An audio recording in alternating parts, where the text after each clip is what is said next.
আমি প্রথম মানে ধান ক্ষেতের মধ্যে আসছি ধান কাটতে। তো আমি এটা আরেকজনের ধান ক্ষেত, আমি একটু ট্রাই করে দেখলাম। তো ধান কাটা আসলে গ্রামের ঐতিহ্যটা এরকম এইভাবে কাটা হয়। শীতের মৌসুমে কিন্তু ধান কাটা হয়, আর শীতের মৌসুমে ধান কাটা এবারই হলো এই ফার্স্ট টাইম। তাও আমি আবার 10 থেকে 15 বছরটাকে এর ভিতরে আমি কোনো সময় এই ধরনের ধান টান কাটি নাই। এই ফার্স্ট টাইম আসলাম, দেখলাম কেমন লাগে। দেখলাম ভালোই লাগে, কিন্তু একটু পরিশ্রমটা বেশি লাগে আর কি। নুয়ে থাকতে হয়, তারপর প্রচণ্ড পরিমাণ রোদ। এই রোদের যে তাপমাত্রার মধ্যে মাথার এমনি চুল নাই, সব চুল পড়ে গেছে। দেন হচ্ছে আরও চুল পড়ে যাবে যদি আমি আরও কিছুক্ষণ কাটি। তো আপনাদের জন্য দেখাইতে আসছিলাম কীভাবে ধান কাটে।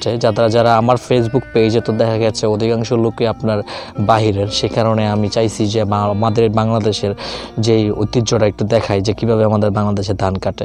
তো ভালো থাকবেন সব। একটু যদি ভালো লাগে থাকে ভিডিওটা অবশ্যই শেয়ার করে দিবেন, আর পুরো ভিডিও দেখতে থাকুন। যে গ্রামের যে সোনালি মানে শীতের সকালের যে দৃশ্যটা, এই রৌদ্রের মধ্যে ধান কাটা, নাস্তা খাওয়ার পরে আবার নাস্তা খাওয়ার আগে, ঠিক আছে। তো এই যে ওনারা ওদের বয়সটা কিন্তু বেশি না, তাদের নিজেদের জমির যে ধান চাষ করছিল সেই ধানটা এখন কাটতেছে।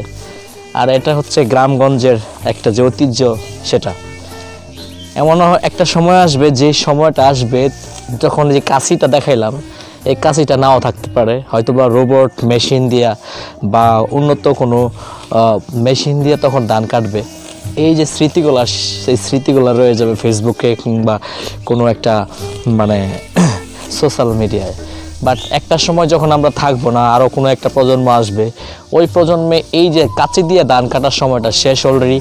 যদিও বাংলাদেশের কিছু কিছু মানে এলাকায় গ্রামগঞ্জে এই ধরনের কাটাকাটি হয়, বা উন্নত কোনো এলাকার মধ্যে দেখবেন কাঁচি দিয়ে কাটে না, এখন কিন্তু মেশিন দিয়ে কিন্তু ধান কাটেও, এবং মেশিন দিয়ে ধান আবার মাড়াইও করে, আবার মেশিন দিয়ে কিন্তু আবার আপনার এই ধান আপনার করে না, ওই যে এখান থেকেই কাটে, এখান থেকে বাইরে, এখান থেকে বস্তার মধ্যে নিয়ে ফেলা। এটা কিন্তু চীনে আছে, বা উন্নত কোনো রাষ্ট্রের মধ্যে কিন্তু এরকম হয়। একমাত্র আমাদের বাংলাদেশেই কিন্তু এখনও ওই টাকাটা ব্যয় করা বা ওই ধরনের মেশিন কেনাটা ওই রকম মানে ইয়েটা এখনও নাই। তাই আমাদের বাংলাদেশে এখনও কাছে দিয়ে ধান কাটে, এই এরকম পরিশ্রম করে ধান কাটে। দেন হচ্ছে করে রাখে, আটি বেঁধে রাখে, আটি বেঁধে তারপরে খলার মধ্যে নিয়ে বাইরায় সেই ধানটা সুন্দর করে পরিষ্কার করে দেন হচ্ছে শুকায় সিদ্ধ করে হচ্ছে মেশিতে ভাঙায়, তারপরে চাউল হয়।